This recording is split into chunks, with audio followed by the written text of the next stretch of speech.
cara Rasulullah SAW memakai cincin. Dalam satu riwayat daripada Ali bin Abi Thalib radhiyallahu anhu berkata, "Anna Nabiy sallallahu alaihi wasallam kana yalbasu khatamahu fi yaminih." Sesungguhnya Rasulullah sallallahu alaihi wasallam memakai cincinnya di jari sebelah kanannya. Jari kita ada 5.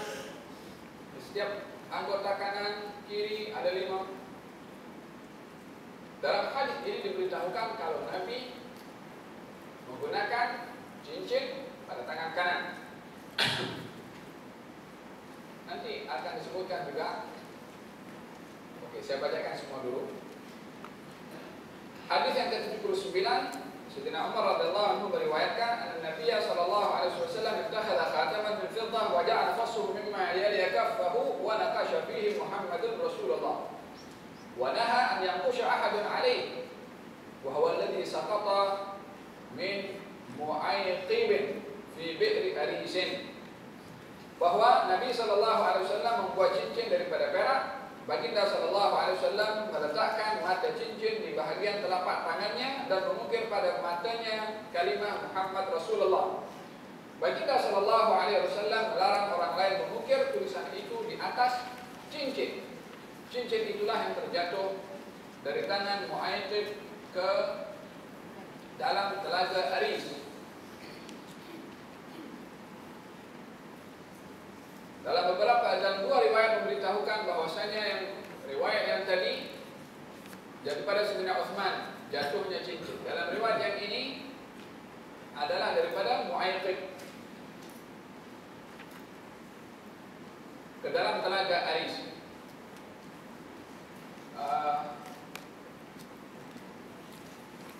Dapat dipahami bahwasanya daripada dua riwayat ini, bagi riwayat yang pertama Sayyidina Utsman yang memakainya. Riwayat yang kedua Sayyidina Utsman menyerahkannya kepada Mu'ayqib dan lalu kemudian jatuh ke dalam telaga Aris. Hadis ini adalah memberitahukan bagaimana Nabi melarang seseorang mengukir pada cincinnya ukiran persis seperti ukiran cincin Nabi SAW. Dalam Sahih Muslim, baginda Rasulullah melarang sesiapa mengukir cincin untuk dipakai yang tertulis Muhammad Rasulullah. Tapi kita tengok sekarang banyak orang menjualnya. Maka apakah hukum memakai cincin tertulis Muhammad Rasulullah? Dengan larangan hadis Nabi SAW dalam hadis yang yang kita bahas hari ini. Ada dua pandangan ulama. Yang pertama adalah mereka berpandangan bahwasanya larangan itu relevan hingga hari ini dan sampai bila-bila. Larangan mengukir cincin seperti mana ukiran cincin Nabi Muhammad sallallahu alaihi wasallam masih relevan hingga hari ini dan sampai bila-bila. Tak dibenarkan seseorang mengukir apatah lagi memakainya cincin seperti ukiran cincin Nabi Muhammad sallallahu alaihi wasallam. Itu pandangan yang pertama.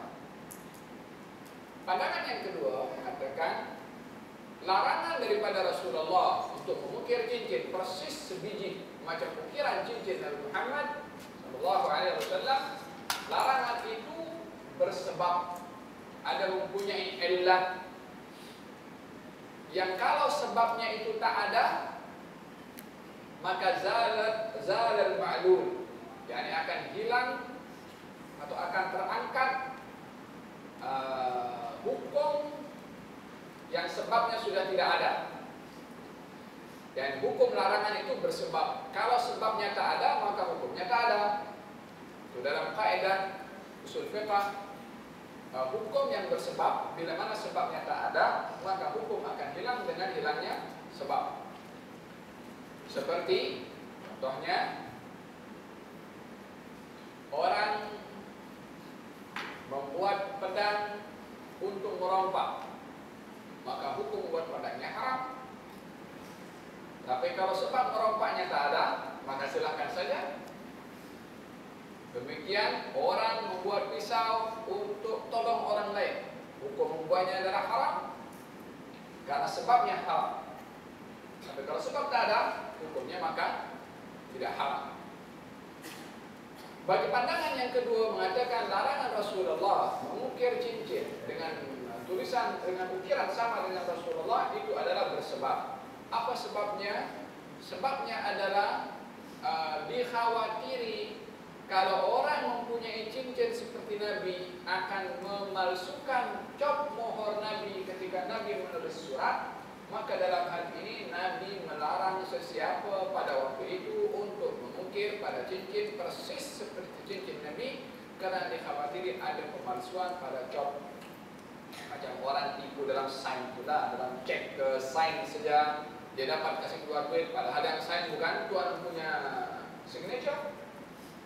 Maka dalam hal ini bagi pandangan yang kedua yang mengatakan larangan itu bersebab, sebab itu sudah tidak ada lagi sekarang. yakni tidak ada sekarang surat menyurat menggunakan cop mohor Nabi Muhammad SAW. Maka di dalam hal ini sebabnya tak ada, hukumnya pun juga tidak ada. Maka bagi pandangan yang kedua mengatakan boleh untuk menggunakan cincin terukir pada cincin itu seperti ukiran cincin Nabi Muhammad SAW, disebabkan oleh kerana sebabnya untuk larangan itu sudah tidak ada lagi.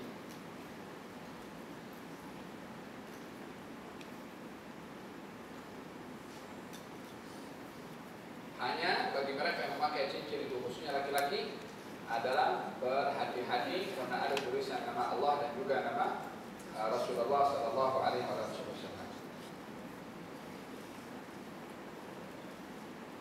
Hadis yang ke-79 ini menceritakan juga bahwasanya mata cincin Nabi berada pada al-kaf, yakni selaras dengan telapak tangan. Apa sebab? Kenapa Nabi tidak memakai cincin seperti ini, tapi memakai cincin seperti ini? Dia pada hakikatnya dua keadaan diperbolehkan. Memakai cincin seperti ini tidak menyalahi kepada sunnah, tapi memakai cincin seperti ini lebih menepati kepada sunnah. Hanya kenapa, apa rahasia hikmah Nabi meletakkan batu cincinnya pada berhampiran dengan telapak tangan? Ada dua sebab. Yang pertama adalah cincin atau batu cincin yang selaras dengan telapak tangan ini lebih mudah terjaga daripada tergores pada benda-benda yang boleh tersentuh, yang selalunya adalah dengan menggunakan zahir telapak tangan. Tetapi di dalam berhampiran dengan telapak tangan adalah lebih kita menjaga seperti mana kita menjaga telapak tangan ini. Yang kedua adalah bila mana berada di dalam atau berhampiran dengan telapak tangan lebih terjaga daripada dinampak oleh orang. Yang kalau dinampak oleh orang, orang pun akan nampak cantik lah warna dengan cincin itu. Dia menyentuh kepada perasaan orang yang mungkin tak punya dan ingin mempunyai atau memiliki, tapi tak terdaya nak beli. Jadi dia hanya menyesal. Perasaan orang itu dijaga juga. Yang ketiga adalah untuk mengelak daripada ejab, sombong. Nah, tengok cincin aku. Ada orang pakai cincin karena ditunjukkan, kadang-kadang cakap macam ni. Supaya apa? Supaya nak tunjuk batu cincinnya.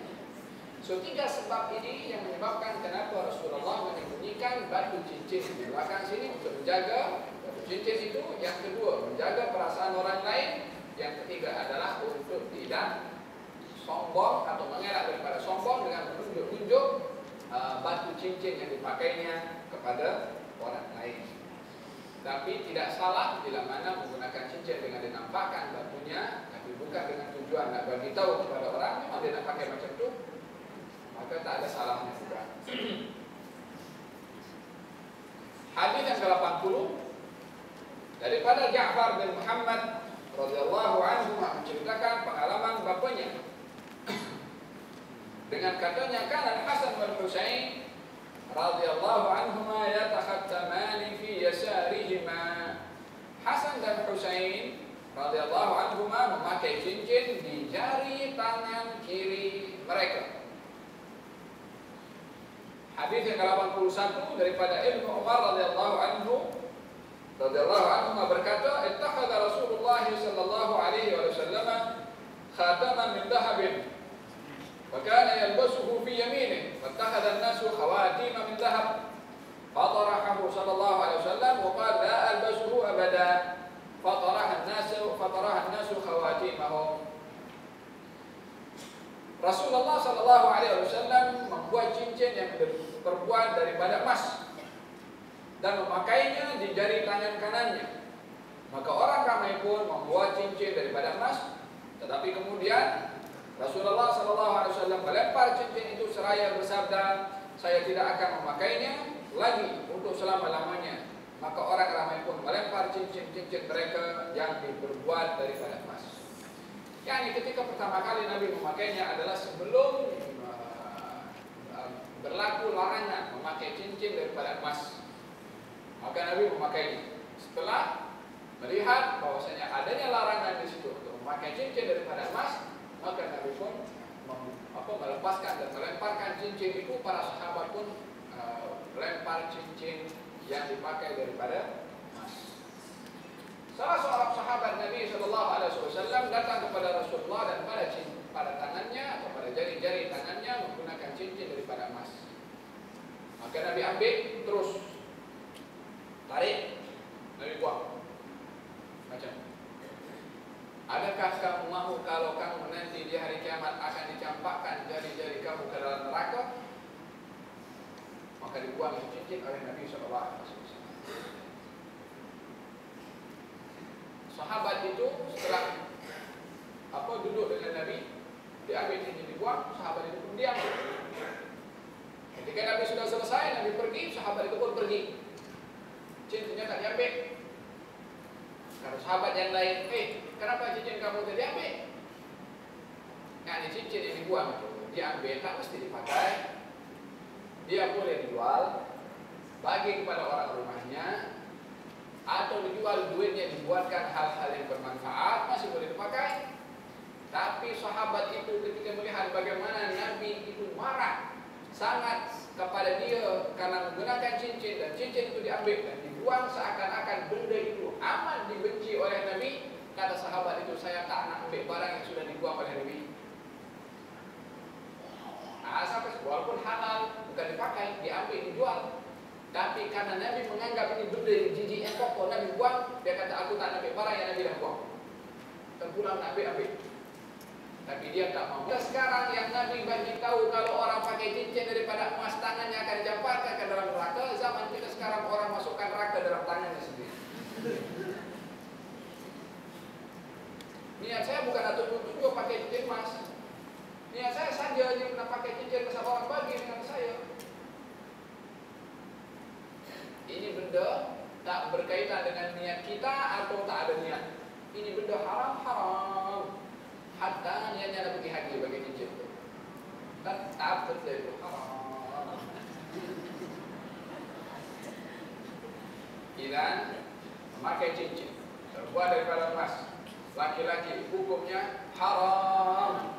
Ya, tak ada lagi orang dah, tak ada hukum. Ada tak kaul yang lain?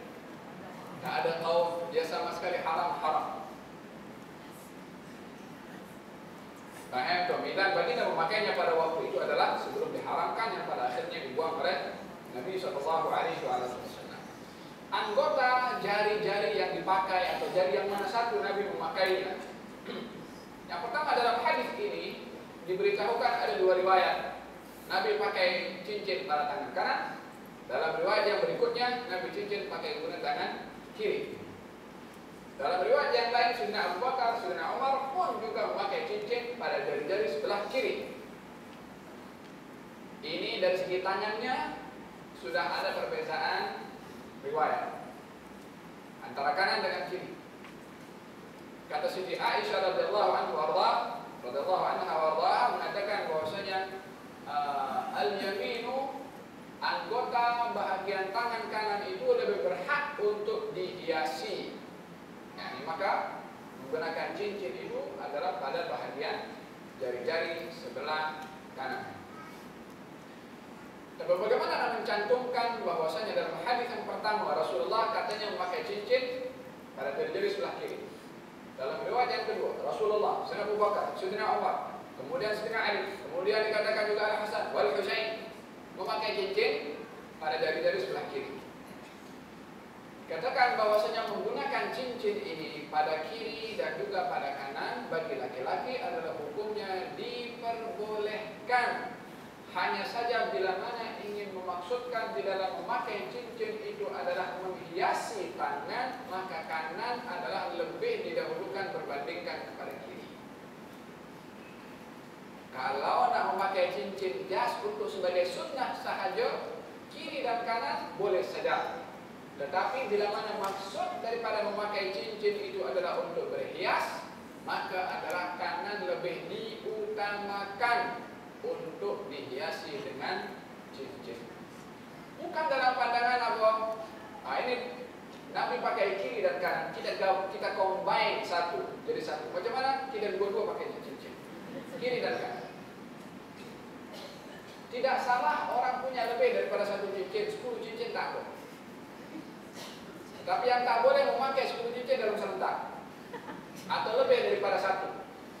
Satu pakai sini, satu pakai sini, satu pakai sini, dan satu pakai sini.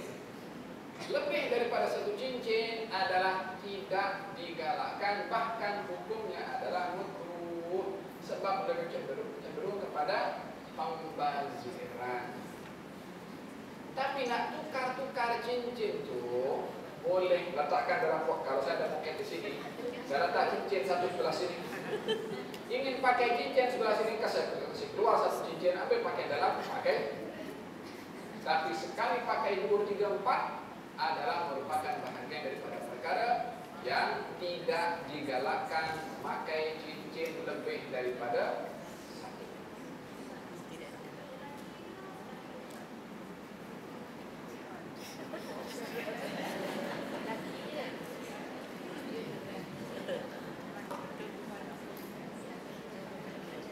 Saya rasa hukum merangkumi kepada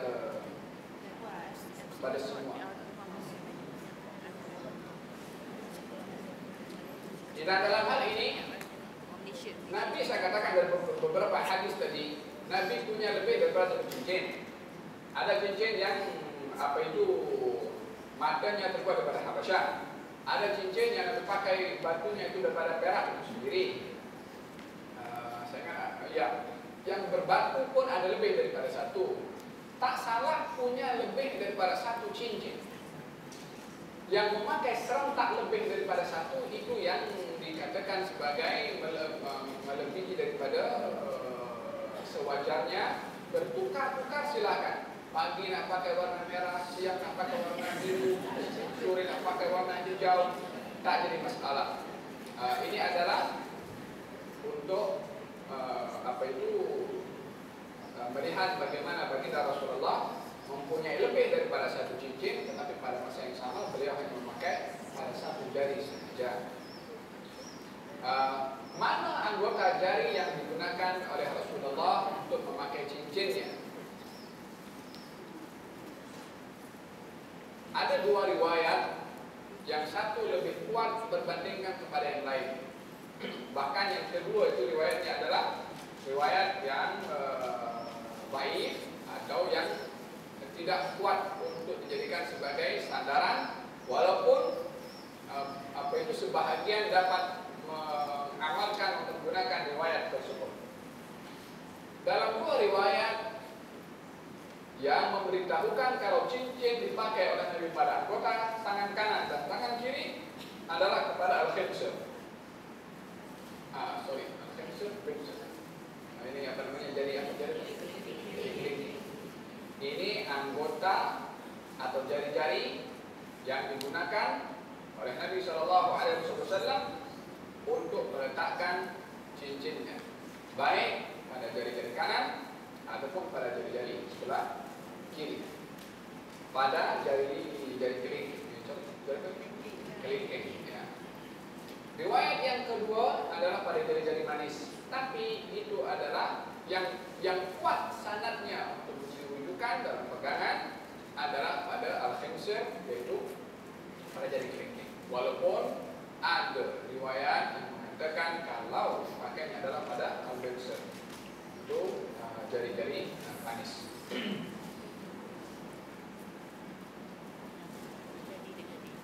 Wallahu ta'ala a'lam bis-shawab.